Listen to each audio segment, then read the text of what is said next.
So good morning, everyone. Thanks so much for being here. You made an effort to be here at 8:30 in the morning after what I hope was a really fun night last night. And we know that what you're going to learn here is going to be really helpful to the work you're doing back home, so we're going to aim to get started right away. I'm Heather Noonan. I'm the Vice President for Advocacy for the League of American Orchestras, and I'm just really grateful that we have this incredible panel with us here today. They're going to introduce themselves, but I wanted to start by introducing our leader and moderator for this session, Sally Schaeffer from Uncorked Advocates. Nejin Lee and I partner with the wider nonprofit sector on tax policy and charitable giving issues in Washington, D.C., where Sally is actually a leader across the entire field of nonprofit and philanthropic organizations. She has also advised the League on our advocacy resources, including Playing Your Part, a guide to orchestra advocacy. So not only does she have great expertise around the particular issues we're talking about here today, but she's also an expert in how people can mobilize to influence the policy that impacts their daily work. So I know you'll get a lot about charitable giving trends, but you'll also hear today a bit about how you can be a part of influencing how these policies actually show up in your organization. So with that, I will hand it over to Sally to start. Thank you, Heather.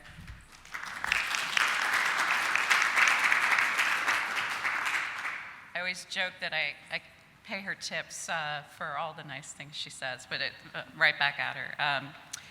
So we're going to talk today, bright and early, thanks for everyone coming, to connect what happened in DC last summer with H.R. 1, the One Big Beautiful Bill, and translate that for the fundraising. So my colleagues, Kathleen and Karen, you're going to hear from them in the second section about how to translate this into donor conversations and real-life strategies. I'm going to start the first section with a kind of overview. And so if you'll indulge me here, I used to do this as last year. I did like 20 minutes on all the changes. And then I just presented at AFP's conference in San Diego, and I kept it brief. I figured everyone knows all the changes. And I heard back from folks, no, I wanted a little bit more detail. So you're going to get the 20-minute version today. Sorry, sit back, hope you have your coffee. I apologize if this is all a repeat of everything you know, because my colleagues will make this worth your time when they talk about strategy. So one of the things that I always say when I'm on the Hill here is that people give because they want to give, but what we know is tax policy impacts the timing and amount of their gift, right? And so I would argue that we're entering a moment with, at least since the 2017 Tax Cuts and Jobs Act, the biggest change in charitable giving tax policy, but probably the most in decades. And so we're seeing these kind of two trends where Congress was changing the tax incentives around giving, and at the same time, many organizations were seeing a drop in retention of donors, giving from small donors. And so instead of just being tax policy, we're going to put it in the context of behavioral policy.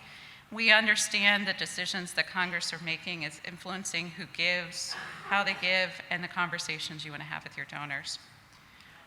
So this is going to be one of two cheat sheets. I know you guys will have the slides to take with you afterwards in the recording, but just the three big changes to start us off here from last year's law.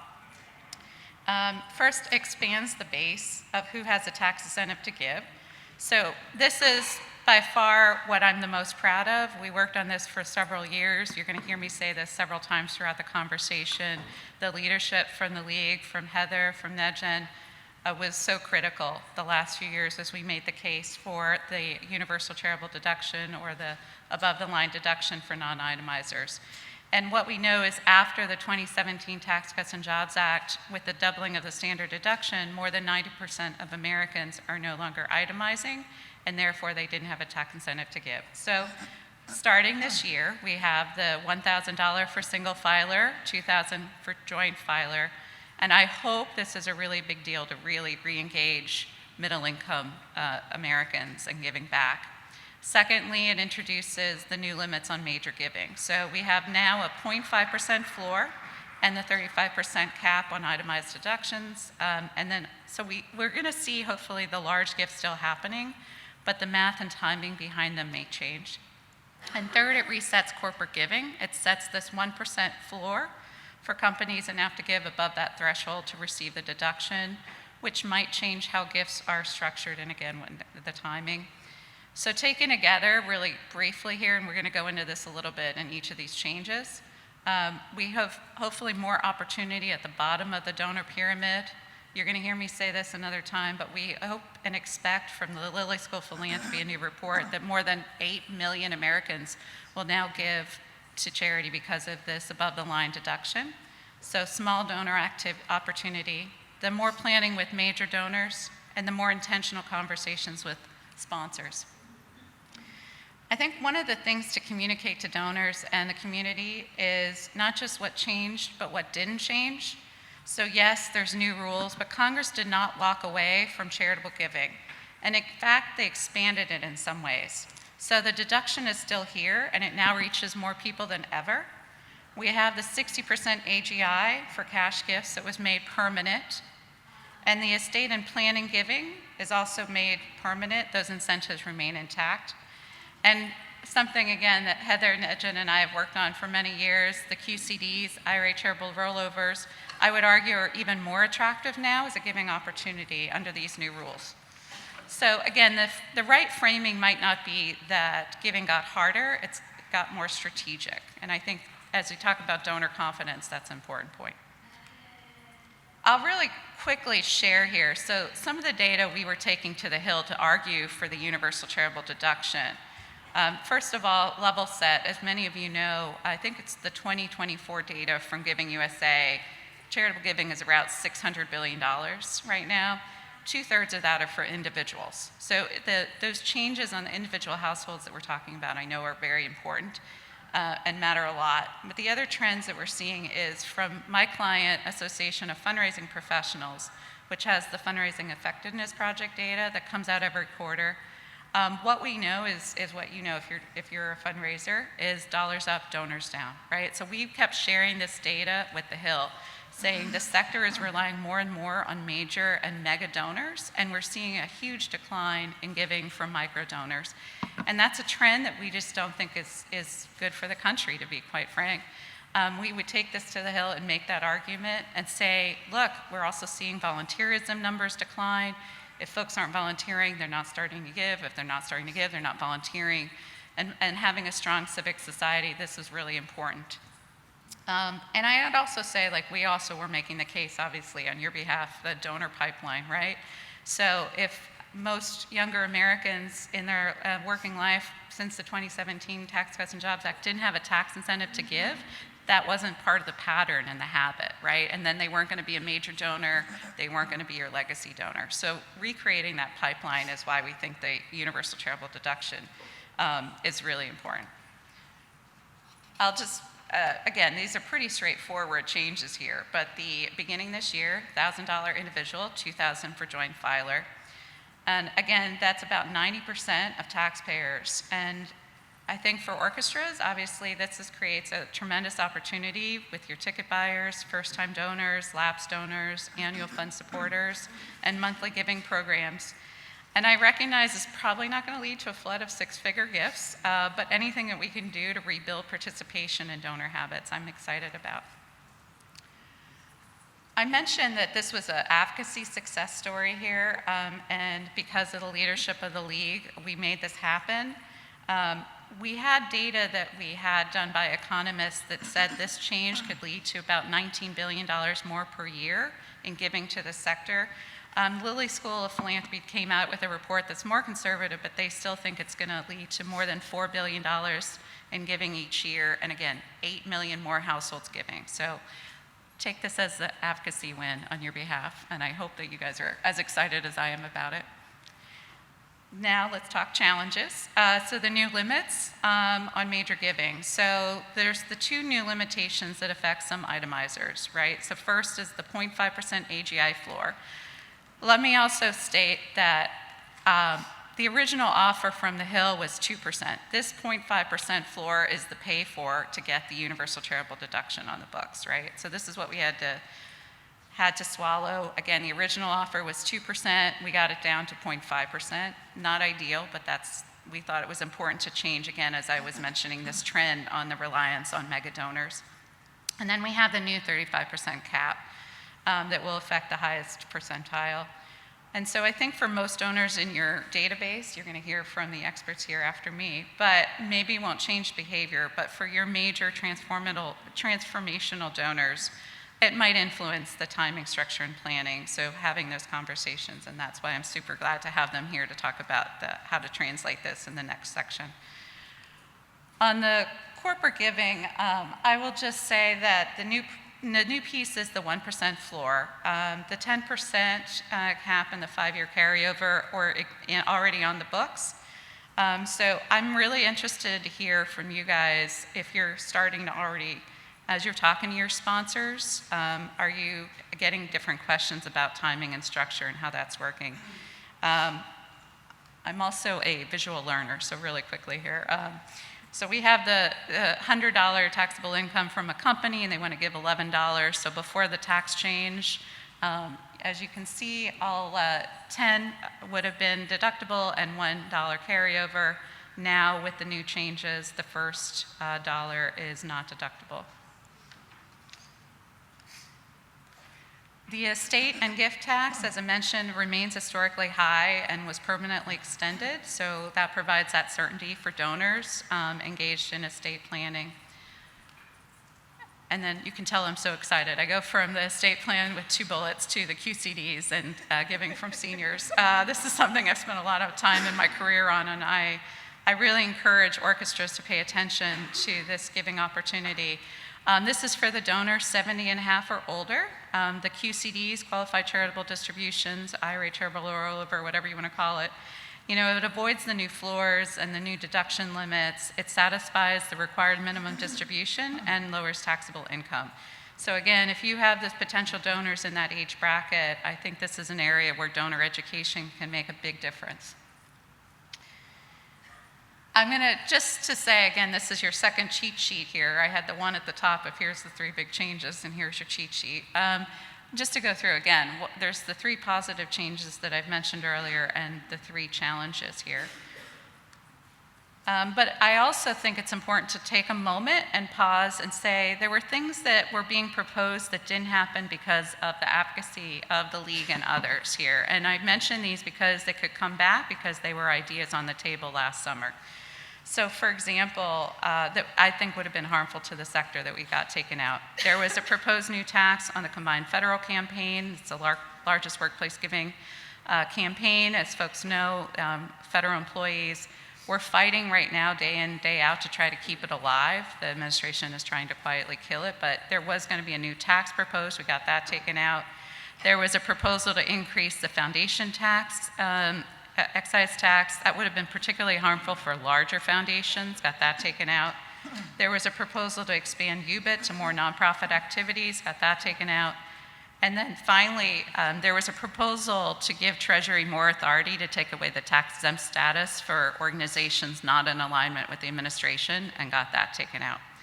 And that really happened because organizations like the League were engaged in policy action. And so I just level set, as we talk tax changes here, understand that policy outcomes aren't inevitable and the sector helps shape those policy conversations.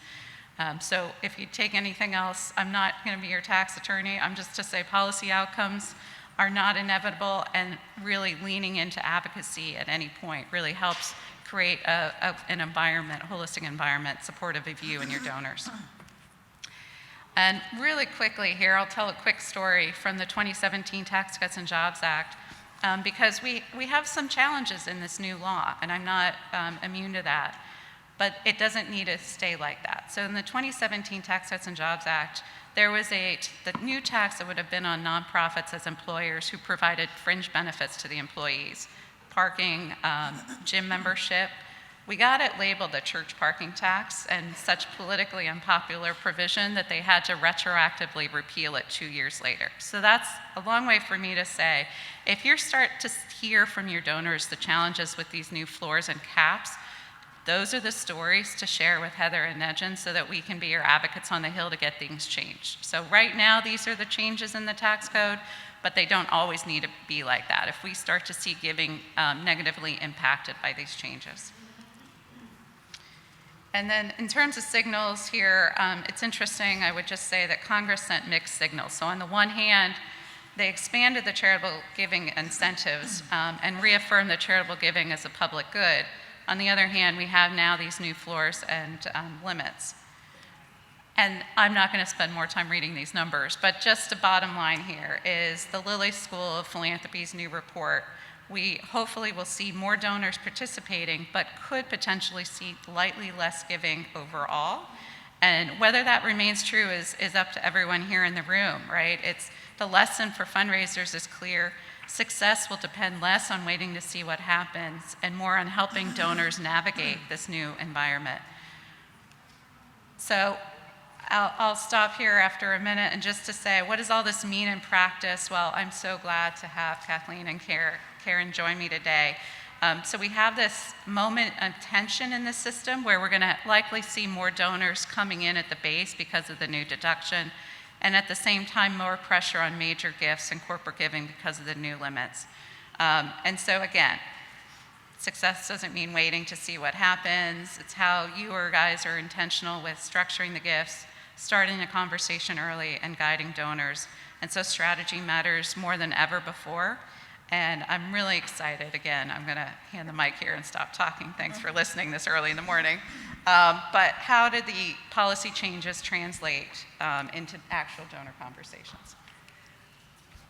And you get the mic. Or you get the... There's seats down here if anyone wants to come in, if you're standing at the door, and seats down front. We don't bite. Well.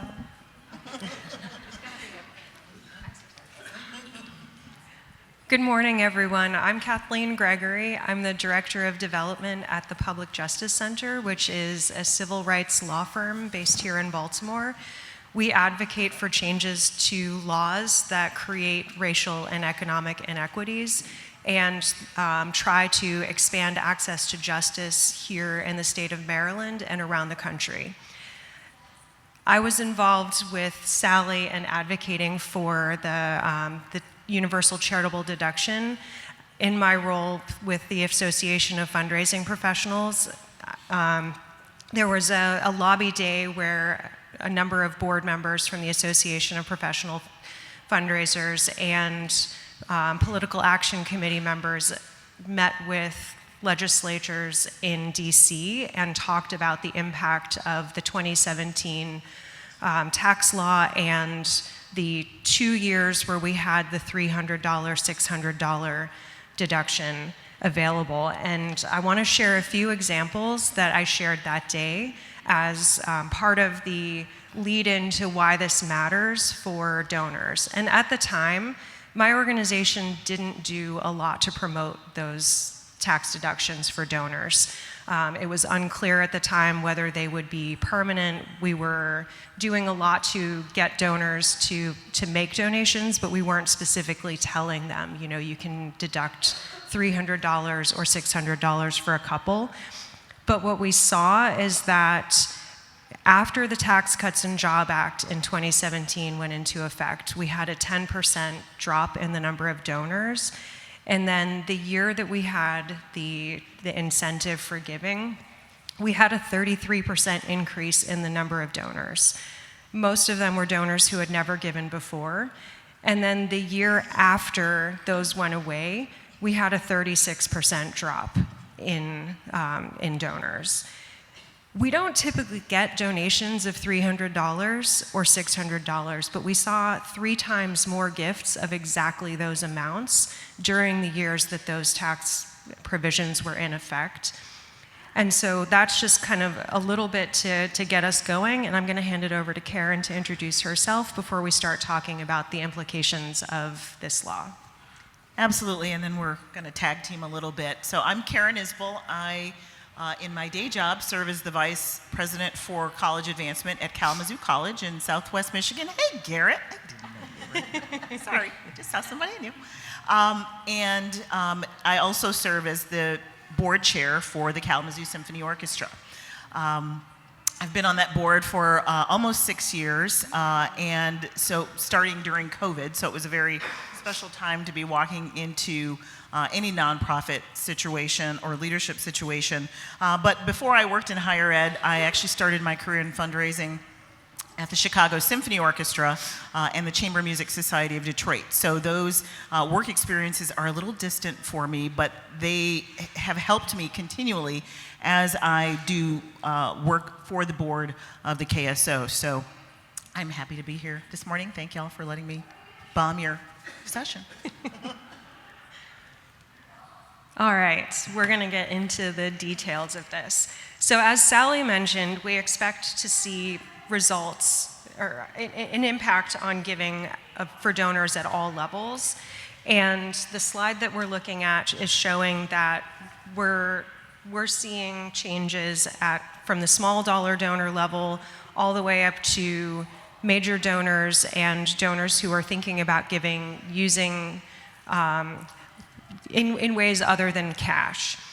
And so what my organization is looking at, we typically have mostly small dollar donors. We don't have a strong major gifts program at this point.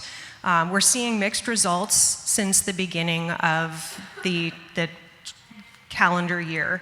And we've started to put some strategies in place for our fiscal year 27, which starts on July 1st, that will address some of those things.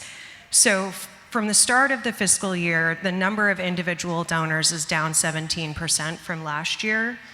The total number of dollars given is down 5%, which is better than what you'd expect for the number of donors. However, when we sent a lapsed donor mailing this spring, which we do every spring, we saw 7 times more donors respond to that.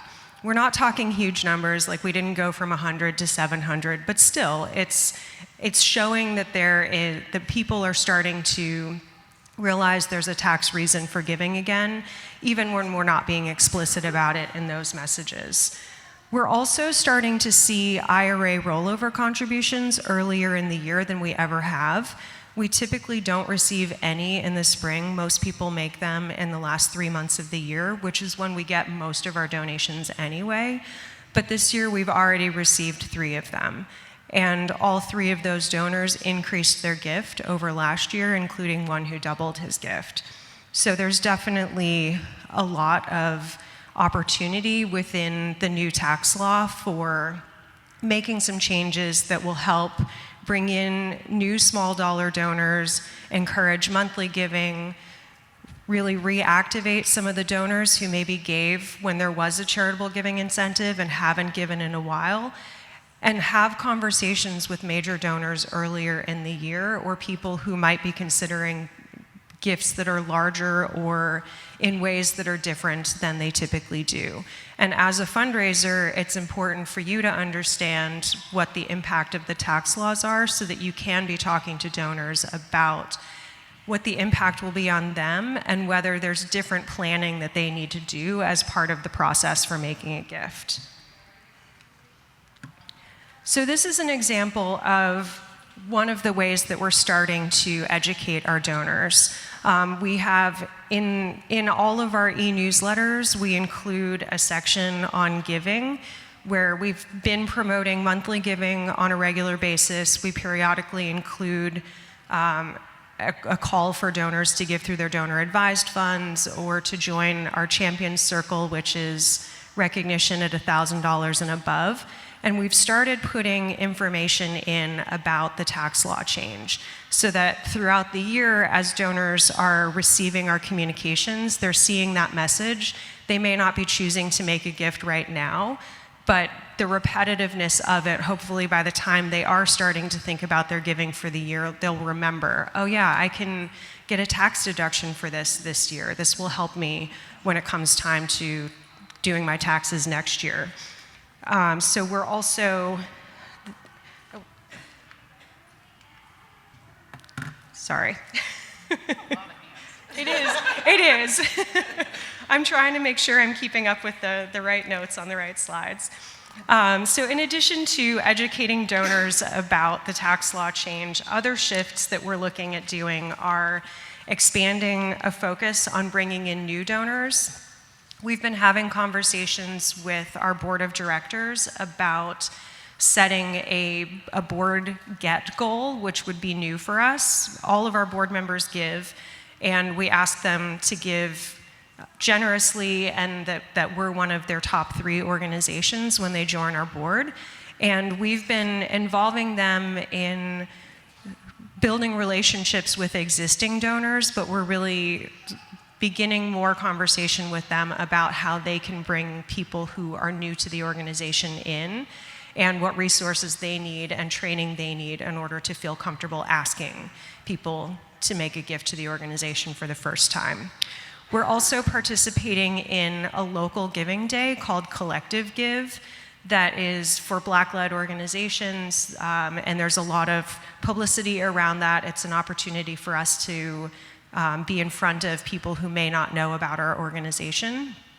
And we're planning to test advertising on social media to try to bring in people during the times of year that they're thinking about giving, with messages that are appealing related to social justice, knowing how important that is now. We're also really promoting monthly giving, making that the first ask, and talking about that in combination with the tax incentives. And we've begun really promoting our Champions of Justice, which is the $1,000 recognition level, to all of our donors, instead of just the group that we think might be ready to increase their gifts to that level. And then we've started having conversations internally about how we also shift how we're doing individual giving to focus more on relationship building and trust building with donors so that we can have those conversations with them. We're in the process of doing a strategic plan and having conversations about what that will mean for the vision of the organization and how that can be transformed into conversations with donors about the impact that they can have on our mission and our communities. And so we're putting in place a number of strategies related to creating portfolios for staff to really increase the amount of conversation that we're having with donors in an effort to establish better relationships with them, so that when they do think about making a gift, we can have the conversations about their wealth and who needs to be involved in the conversation differently than we can if we're asking them using a letter or an email or some less personal way. And then we've also really been leaning into sharing information about QCDs. As Sally mentioned, this is a huge opportunity for older donors to give, and we've been it's on our website as an opportunity to give. We're working on identifying who some of those donors are that might fall into that age group so that we can talk to them specifically about it and promote that as an opportunity. And the example that's on the screen is the copy that will be in our next e-newsletter in the giving section. And then all of these statements are always paired with you should talk to your tax professional about the implications, because we are not tax professionals. We can tell you how they generally work, but we are not giving you tax advice. So, all of the things, both in higher ed and what I'm seeing across the arts industry and fundraising, all of these things apply. It's the same story, regardless of what type of nonprofit you're dealing with. All of these tax implications are true, and how the strategies for how we share them with our donors are also true. Certainly, as I think about the work that our giving team is doing at the college, and I think about some of the strategies we're employing at the Symphony, all of the things that Kathleen has talked about in terms of communicating with donors early and often about the impacts of these tax changes. We just sent out, at the college, our quarterly giving newsletter, and literally every bullet on Sally's slide, I was like, yep, we told them about that, we told them about that, so that donor education is so critical. But it's also important to understand, and Sally has alluded to this, that the donor behaviors of our small and mid-level donors to our organizations is very, very different from the mindset and the behaviors of major donors. And it impacts how we have conversations with them. Major donors, by and large, give from their assets rather than their income. And that makes a really big difference in the way they think about the timing, the manner of, and the vehicles that they use to make their gifts to our organizations. During some periods of when the economy is down, our small and mid-level donors, their activity tends to contract because they're giving from their income. And it's the same pot of money that they're using to pay their mortgage or their rent, their food, gas, et cetera, et cetera. For our major donors who are working with assets that they are donating, stocks, things like that, or other types of assets, they can weather some of that economic turbulence a little bit better. And so usually during challenging times, their giving tends to remain pretty steady. It's at that small and mid-level donor level that we see great fluctuations depending on what's happening in the national economy. Certainly, as our major gift officers are having conversations with donors, it is often about it's about the impact that you want to make, and every giving conversation, regardless of the level of the donor, really needs to be focusing on the impact. Why should you make this gift? The how to make the gift should be the second part of the conversation. It should never be the thing that we lead with. And yes, we know that these tax incentives or detriments tend to impact donor giving and how they give. But if they really want to give, and I think that was maybe the first thing you said, Sally, is if they really want to support your organization, they're going to find a way to do it. And it's our job as fundraisers to help them figure out the best ways to do that.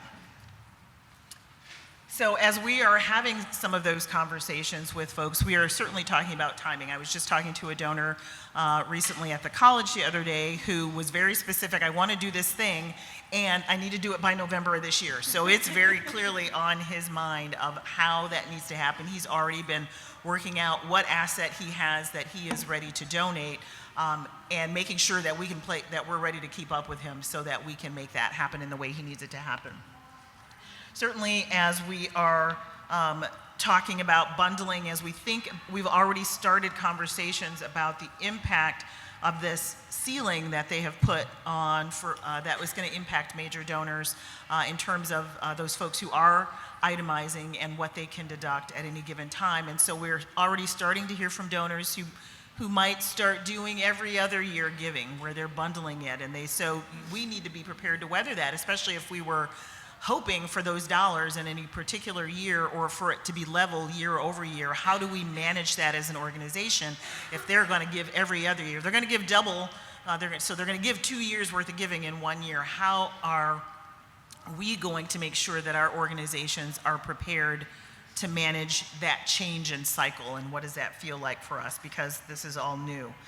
Certainly all the conversations about the QCDs or the IRA charitable deductions.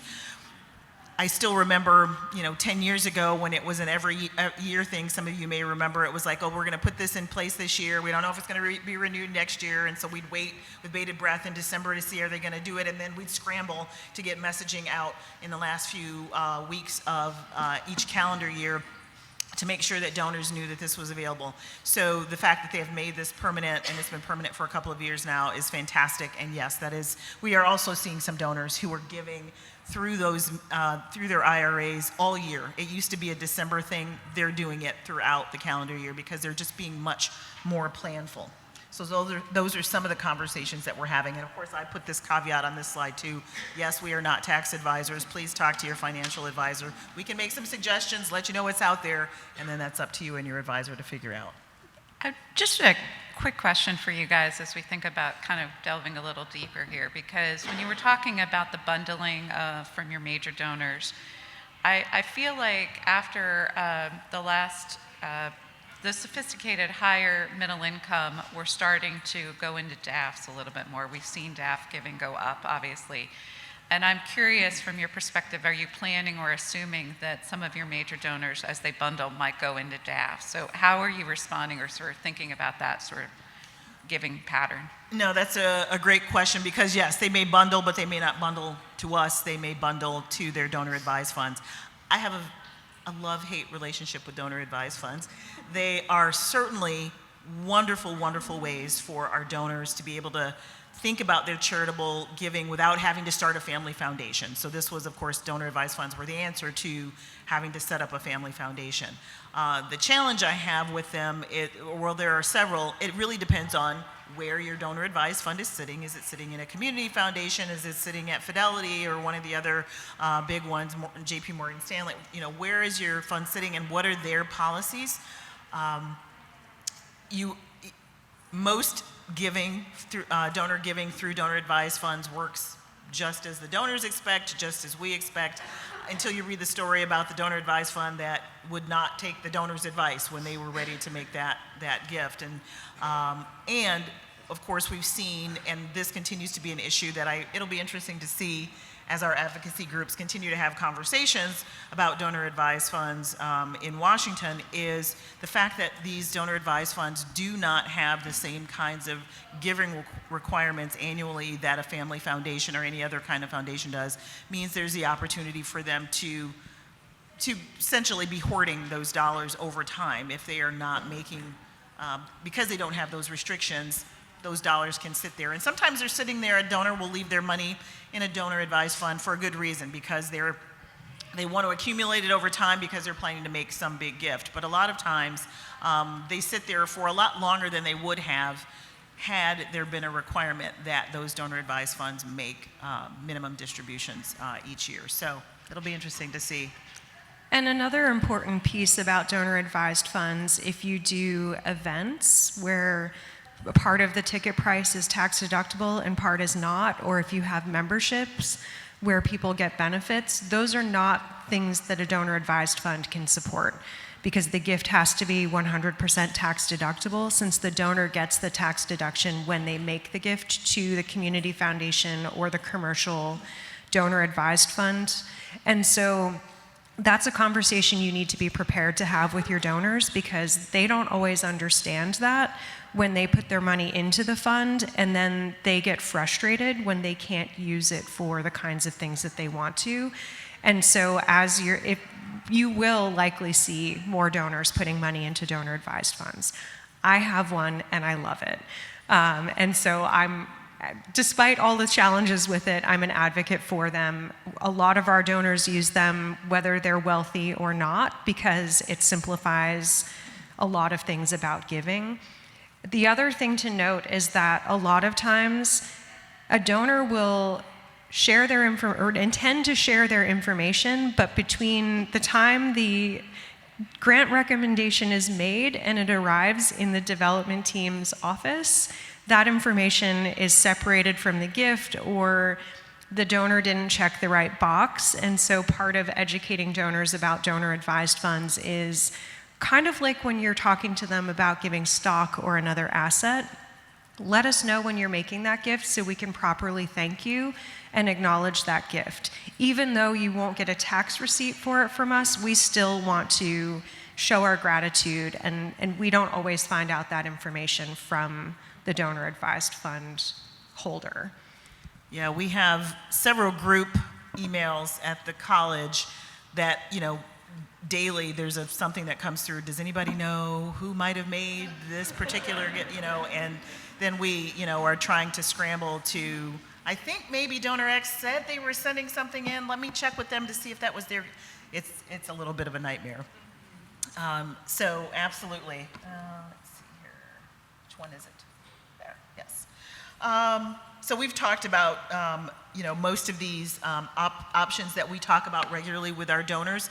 It'll be interesting. One of the things that we did with the Symphony just this past year that we'll start to implement is we did an assessment of the Symphony's fundraising program with RSC, Swaney Consulting, which a fun fact, I worked with Bob Swaney when he was the Foundation Relations Officer at the Chicago Symphony like 30 years ago. And so it's fun to come full circle and have the KSO working with the consulting firm that he founded. So we have looked at, or we're reviewing that assessment, which was about 40 pages of recommendations of things that they think will help us with our contributed revenue over time. And a lot of it is around making sure, again, that we are educating our donors at every level of all of these opportunities as we're building out our annual strategies. But certainly, we've talked about, multi-year gift acceleration and what might that look like for our donors and for our organizations. We've talked about donor advised fund bundling. Again, talking about making sure that if we know that we need to work with a donor and their advisor, that we're getting that advisor involved in the conversation early. And really then understanding that those shifts of donor behavior that, yes, still probably 90% of our donors give in the months of November and December as they're thinking about that year end. But I have a lot of donors at the college in particular who do all their giving in January. So they think that they've kind of flipped it on in. They start their year thinking about all their charitable giving and then they're all locked and loaded by the time the end of the year comes. So we may see more donors making those kinds of shifts as well.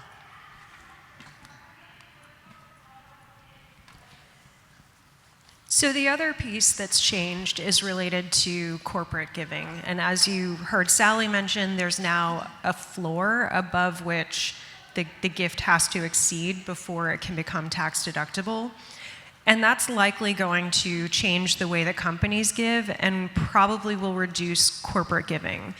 A lot of small and mid-sized companies may not be able to meet the threshold as easily, and larger companies may be looking at some strategies that are similar to what we talked about related to major giving. They may start thinking about bundling their gifts. They may be looking at making multi-year commitments and asking for flexibility in how they pay that over the course of the commitment, depending on how much they're trying to get to with their charitable giving in a given year.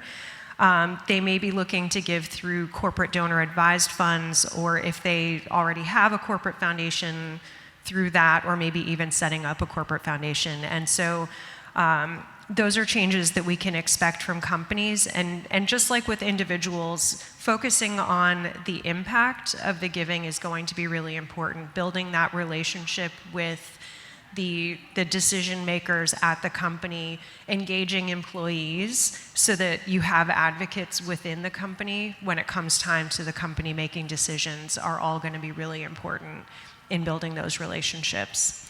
Yeah, we've certainly seen a little bit of corporate donor behavior starting to change in that sponsorship space, where we perhaps haven't thought about multi-year corporate sponsorships or having agreements. Some of them are deciding now that it's, they want to bundle. They're starting this bundling activity as well, and signing multi-year sponsorship agreements. We're seeing some of that at the college, particularly in some of our college athletics sponsorships, which are very minimal at a D3 school, let me tell you. But, and so as we've been doing that and we're seeing some effectiveness with some of our partners this year at the college, it's one of the strategies that I'm hoping that the KSO will be able to pick up, because we rely much more than the college does on some of those corporate sponsors and helping them think about how they can have a multi-year impact that will benefit their corporate bottom line as well. The one strategy was if a company has a foundation, are you finding that effective? Have you started to lean in on that idea, or is it not as, with your corporate sponsors, not as applicable? I would say only a handful of the major corporate donors in our area in Kalamazoo have foundations, and so it is less impactful. And interestingly, the one big company in the area that has a corporate foundation, they have a completely different set of priorities than those sponsorship dollars that are coming to the KSO, say, out of the marketing arm. So it's not even applicable. I was just going to ask if you're thinking maybe it'll move to more of the marketing budget too, versus I think that's been the case, certainly in the arts area, for a very long time. Most of those sponsorships are coming out of marketing budgets. You can't just raise more corporate dollars like you used to? Right? Our musicians certainly think we should. We've been told as a board many times, y'all just need to go back and get those big corporate sponsorships like we had in the 90s and the early 2000s. When I tell them those dollars are gone for good, I still don't think they believe me. Okay, so we're going to close out here, and just to say, kind of shifting a little bit, we talked about the tax changes. I wanted to close with a pitch and frame about a new potential opportunity that's being considered by policymakers that could help you raise more money. But again, everything we talked about this morning in a positive way in the changes, the universal charitable deduction, et cetera, some of the negative stuff that we got taken out happened because of advocacy, because people showed up and cared. And so I just wanted to start there by saying, obviously, I believe advocacy matters, and particularly matters more now than ever before. And really quickly here, so Karen, you had the great example from Michigan that's not around tax changes per se, but a pretty current example where Michigan's now facing a proposal that would eliminate the state arts funding entirely, right? So that's not a federal policy, but it's a state issue. And I would say that the lesson that I would take from being a registered federal lobbyist, I think advocacy matters, is the arts funding, charitable incentives, nonprofit policy can never be taken for granted. And so when policymakers are just looking at the numbers, it's easy to forget that and not hear from the folks who are going to have the most impact, the orchestra patrons, volunteers, musicians, educators, community leaders. That's when they see the impact, and that's why advocacy works. I don't know, Karen, if there's anything more from what you're experiencing, or are you engaging your board members? Are there any lessons as you're kind of living this example here in Michigan? So we've been on this roller coaster with our state legislature for the last couple of years around arts funding that was threatened to be taken away or cut this year. We've got some friends in the state senate who are very supportive of arts across the state. It's an economic driver, all the things, all the reasons we know why this is important. And it's such a relatively small number, but some folks in our state house have deemed that funding the arts is wasteful, and all the things that you could say that would be negative about why it shouldn't happen. And so this particular advocacy group has been sending out newsletters periodically, and I just got another one today.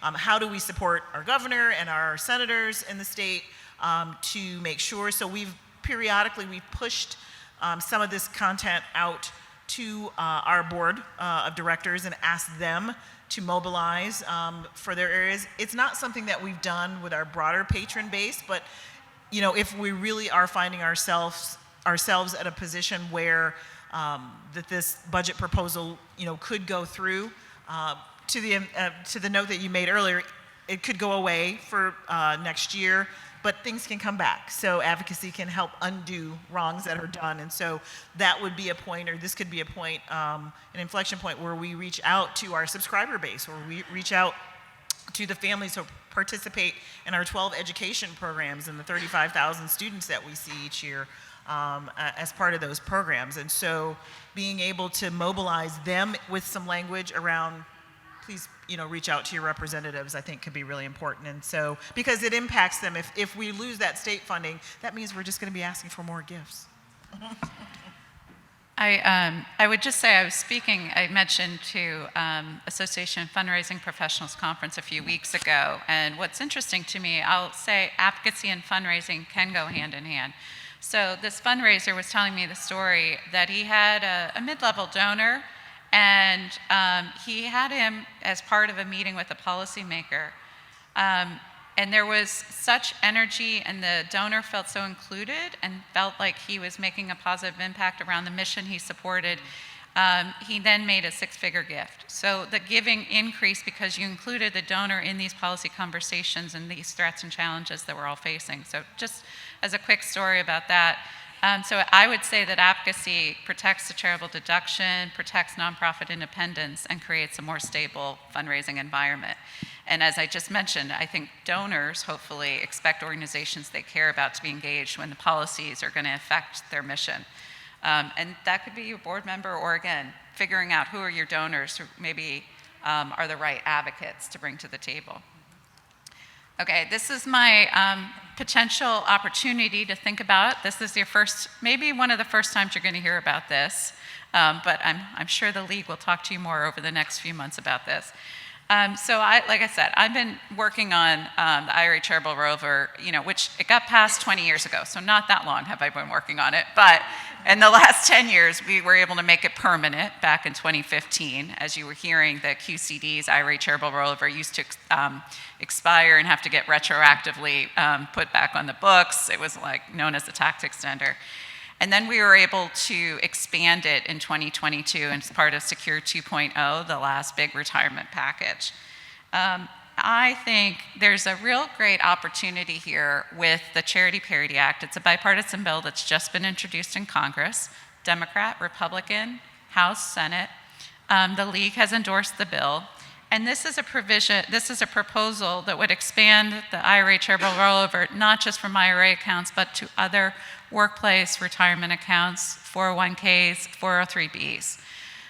Now, you guys are all smart fundraisers, so a senior could already do this. They could already roll it over from a 401k into an IRA and then give to you. Anything we think that can reduce friction of giving to seniors is a good thing, right? And particularly if you're trying to talk to them at the end of a calendar year, maybe it takes a few weeks for that mechanism to happen, or it takes a little money on the administrative fee to make that happen. So I know this may not change the world, but I think with 10,000 Americans turning 65 every day for the next 10 years, anything that increases giving, particularly from seniors, is exciting. And I say this because I do think I've been working in these spaces, and we get things passed. This is a provision that could pass, depending on the midterms. There would be another retirement package known as Secure 3.0. They're already talking about putting together, so this would be teed up for that. So more to come on that, but that's why I'm really excited about that bill that's just been introduced that the league, again, has endorsed. And so we'll just close out to say a final message. Obviously, policy shapes generosity, and the fundraisers, you guys are translating this policy into impact and protecting the environment that makes generosity possible. So hopefully you don't feel like you need to be a lobbyist here. I will say that there's a couple things you can do, but the league has great resources for you here. So you don't need to recreate the wheel here. Invite folks to performances, thinking about other ways to engage them in this work. Share the stories, share your local impact, and again, that's why we can make policy change that supports a more favorable giving environment. And I would really just love to say thank you so much to these wonderful ladies next to me.